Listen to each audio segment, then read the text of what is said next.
But I'm overly critical. I'm just Steve just stating called a it a fact. three-ring circus, but I'm overly critical. And You think it's I'm fine. overly critical of Deion? I think most of America, 99% of the fearless audience thinks that you are overly critical and overexposing Deion. Yes. I don't know if you've noticed this, but Stephen A. Smith has been critical of Deion Sanders this week, and so has Shannon Sharpe.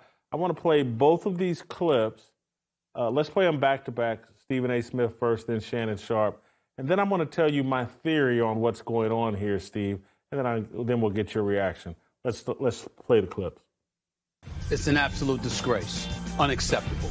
The fact of the matter is Colorado came into this game 13-point favorites, okay, and got outscored by a 13-point underdog, 46-14 in the second half after being up 29-0. They're now 1-3 in the Pac-12. Their defense has allowed the second most yards per game at 473.7, Shannon, and the seventh most points per game at 35.9 in all of the entire FBS. I believe that Deion Sanders is a coach. I think he's a hell of a coach. He needs some dogs, as he told us. He's about 7 or 8 dogs away, but here's the problem.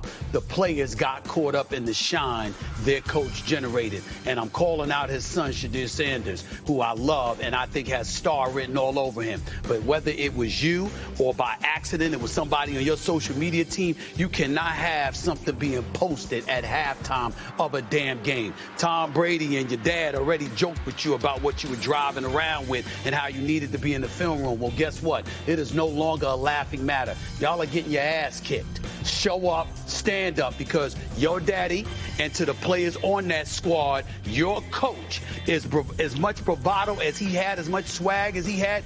He was the best on the planet. Week in and week out, you knew primetime Deion Sanders was the best probably ever. Y'all ain't on that level. Stop acting like it and show up on the damn field and do what the hell you're supposed to do instead of getting your ass kicked on national television. Somebody got to say it. Joe. Put yourself on the map that night. Oh, Joe. And I'm probably going to catch some flack from there. Don't do it. Think about it first before you say it. I am. Think about That's it first. discipline. Penalties are discipline. Yeah.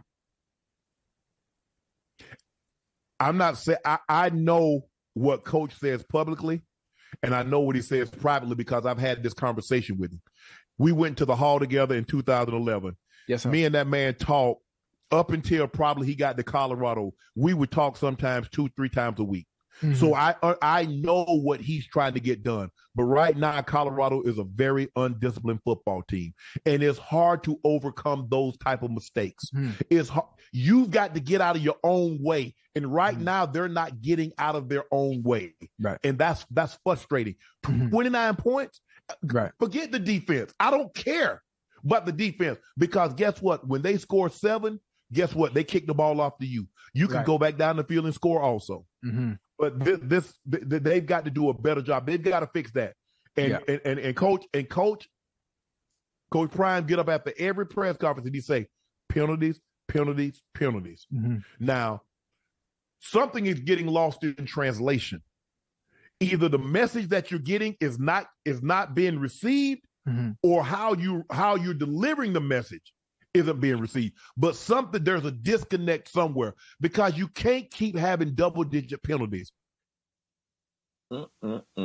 So the Deion groupies got their marching orders from Coach Prime. Criticize the team. These are authorized hits. Deion has told them, criticize my team, because Deion is trying to coach his team through the media. And this is part of my problem with Deion. He's allowed in all of this outside noise. Everybody in corporate media has been to the Colorado sidelines, the Colorado locker room, their practice facilities. He's invited from Joy Taylor and Shady McCoy to Skip Bayless to Shannon Sharpe to Michael Irvin to Stephen A. Smith to Molly Karen. Everybody come to Colorado football games, come caravan with Deion and spend some time with Deion. And all of that is a message to the players that all of these outside voices, they really matter. Prime is catering things to them. Prime wants us to listen to them. And you're wondering why it's the most undisciplined team in all of college football? They rank 133 out of 133 FBS football teams in terms of penalties. It's all the outside noise. And now Deion thinks, oh, I'm going to have Stephen A. criticize my son and criticize the team on TV. Deion co-signed this stuff. He put out a tweet. He said, you know, Stephen A. Smith's criticism is accurate. Now let's move on. He's pointing his players to the outside voices. This is coaching insanity. This is coaching malpractice. He's elevating all the outside noise and voices, and he's wondering why the message isn't getting through to his team and why he's got the most undisciplined team in college football. It's right here in front of your face. Your thoughts? That's an interesting theory there, Oliver Blackstone.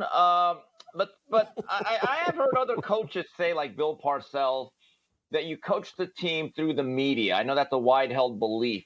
I do know this. I'm sure there's a chorus of Stephen A. Smith and Shannon Sharpe. They be cooning. They be selling out. They want the butter biscuits. And I'm pretty sure that people have now accused them of being tethers. I know the way this goes, judging the way boxing fandom reacts to criticisms of certain fighters. This is interesting. I give them credit, though, for at least saying it. Because when they blew that game on Friday night, I remember thinking, what are the Deion groupies going to say? Because, Jason, I don't think it took that much courage to actually state what was said. This team blew a 29-0 lead against maybe the worst team in the Pac-12 at home. I don't know what else could be said, to be honest with you. And there comes a time that even the likes of Stephen A. Smith and Shannon Sharpe, who are very, very secure in their position and are expected to stick up for certain things, they even care about their credibility. I mean, they are stating the most obvious things in terms of what took place on Friday night. But I will say this. I'm actually glad someone finally pointed out just kind of how obnoxious Shedeur is. Like, Jason, me and you differ on this. I'm actually okay with Deion. I think he's actually said most of the right things. He's acted like a head coach, at least on the surface. I find Shedeur's behavior as a quarterback to be completely unpalatable in a lot of ways. I agree with you there, but if you think Deion hasn't created the environment for Shedeur to act that way, I'll never forget. I can't remember if it was the TCU game or if it was the second game, the Colorado State game. They showed Deion on the sidelines during the game, helping Shiloh, his other son, fasten his gold chain back around his neck. In the history of college and professional football, there has never been a head coach in the middle of a game who's helping a player get his gold chain, get his drip right in the middle of a game. It's never happened. And so I'm just telling you, this guy has no idea what he's doing as a head coach. He's created an environment. You're wondering why they're selling merch at halftime of the game? Everything that Deion is doing is about selling merch. It's about selling sunglasses. It's about selling Coach Prime. It's about 60 Minutes interviews, First Take interviews, Undisputed interviews, Barstool interviews. Everybody gets an interview. He's Oprah Winfrey. He's running a television show, not a football team. And we're wondering why they're the most penalized team. 17 penalties, accepted penalties. They probably got 20 flags in that Stanford game, and that's part of the reason it cost them the game. And we're wondering why? The main thing's not the main thing. And that's on Deion, not Shedeur. The head coach sets the tone. Well, I don't disagree with that. The head coach is sitting there with a big gold chain and sunglasses, a hoodie on, and you're wondering why? The coach is worried about his drip and how he looks, and you're wondering, his son, that's his son, that's obviously got someone on the field, bring my Rolex watch so I can put it on after the game. Deion's allowing that. Don't blame the kid, blame Deion. Well, look, I don't disagree with that, but I think this is where Deion now regrets the whole do you believe now? They win one game against a depleted TCU team. Well, it's not a horrible team, but kind of mediocre. I believe they're 4-3. But he acted like he won the Super Bowl. So he makes a point out of getting Edwarder and asking, do you believe now, as if to say, crown me. You are who we thought we were. Turns out, well, here's the thing. When you blow a 29-0 lead, I thought it was very interesting the way he handled himself after the press conference on Friday. I made a point to watch that because I said to myself, Deion, this is what happens when you act like you won the national championship in game number 1. You still have 11 other games to go. And I'm not going to lie to you. I thought he actually said most of the right things. I know me and you disagree on that, but again, Deion's always going to make it about himself. I get it. That's just who he is. We're going to have to live with it.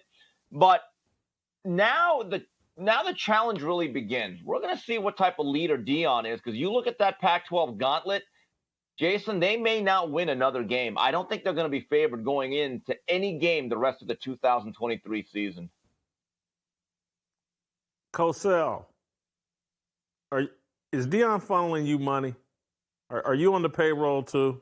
No, but are you looking for a trip? Are you looking for a trip to Boulder? I wouldn't go there. I'm already spoken for. But here's the thing, Jason, me and you, like, you're overly critical. I'm critical. It is what it is. Deion is Deion. I know what I'm getting here. To me, I look at Deion, I say it's amusing, it's funny. I think this much is clear, though. That act as a head coach, even for younger kids, I don't think it's for everybody. I really don't. There was this one exchange he had with Omar Stoudemire's son, who played at Fresno State, had an NFL career, and I believe him and Deion were teammates in Dallas. And after a touchdown, Stoudemire was jawing at Deion, and it went back and forth.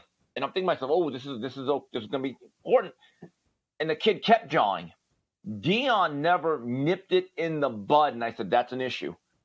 I said, but you're right. Maybe he created that atmosphere. But I get the sense that a lot of college players, they want to get their playing time. They want to get their NIL. They want to put their time in and make the NFL. I'm not so sure all of them want to be a part of this three-ring circus every single week. But I'm overly critical. Steve just called it a three-ring circus, but I'm overly critical. You think I'm overly critical of Deion? I think most of America, 99% of the fearless audience thinks that you are overly critical and overexposing Deion. Yes, I do. I think I agree with most of what you say with Deion, but there comes a point we just have to realize that's who he is, for better or worse. Yes. I need you all in the comments right now. We got to put this to a vote. Am I overly critical of Deion, or am I the only person willing to talk about Deion in a completely honest fashion? That vote is going to vote. Oh my God, you're out of your mind. Whose side you on, Whitlock or Kim? Oh my God, Cosell or Whitlock? Who's got it right here? Whose team you on? I don't think I've been remotely the only. He's the most talked about thing during the football season. And so I talk about it in an honest way. And can't believe you just sold me out like this, Cosell. This vote will be more lopsided than Reagan Mondale in 1980. This will be a landslide. I will win 49 of the 50 states across America. Okay? Are you kidding? I agree with much of what you say about Deion, but there comes a point, it's like, this is who he is. He's not a conventional, traditional coach. I personally don't know if it's going to work. I don't think it is, because he's not going to be around a lot. But my God, It is what it is. That's who Coach Let me Prime ask is. this question then. Let me ask you this question then. I just want to check and see where you're at on me. So I'm going to ask a different. Are you someone that think I'm overly critical of LeBron James? No, but we don't talk about him every day either. It's not NBA season. Right, and I hope we never talk about the NBA every day, because then we would bore most of our audience. You want to lose most of your audience? No comment section? Talk NBA every day starting in mid-November. Try it. See what that does to our ratings. Yeah, you agree. See, you agree. What, Cosell, what did I talk about yesterday? You talked about that situation. I think it was Megyn Kelly or the bundle. Yeah. The bundle, yeah. Yeah. Basically, Israel and Hamas. And, maybe I made a passing comment to Deion about that. But, if you go back to Friday, this whole narrative that I talk about Deion every day just isn't true. We're going to have to I have to go through and have Hadley or someone tell me. There was a time where 2 or 3 times a week I talked to the show was about Deion at the start of the season. But now I probably talk about Deion once, twice a week. You literally called it at the beginning of this segment, our daily dose of Deion. Which, by the way, see, now here's the thing. I don't even mind that. But to me, I don't expect Deion to be perfect. We are all imperfect, okay? I accept what Deion is. I know what this is, okay? It is a novelty act. I don't know if it has staying power, but I'm curious. But I still agree with much of what you say, but I'm telling you, Deion has his own methods. I'm curious to see how it plays out. Hop in the comments on YouTube. Whose team you on, Whitlock or Cosell? Do I talk Deion too much? If you're listening on Apple, leave that in the reviews. Do we talk about Deion too much? I've tried to explain to you why Deion's important, why I talk about him. It's a great way to look at idolatry and how it plays out. But you guys be the judge. Send me emails, fearlessblazeshow@gmail.com. I cannot wait to hear from you all on this. And also, make sure you're spamming me with those 5-star reviews on Apple. Seriously, because we got spam the other direction. They reduced our rating from a 4.9 to a 4.8, and I want it back. Do all that. Also, if you like this content, you need to support one of our great sponsors like Bank on Yourself. You want to grow your retirement nest egg without government interference? Go to bankonyourself.com/fearless. That's bankonyourself.com/fearless. If you enjoyed that video, be sure to hit the like button and subscribe so you never miss a moment of Fearless.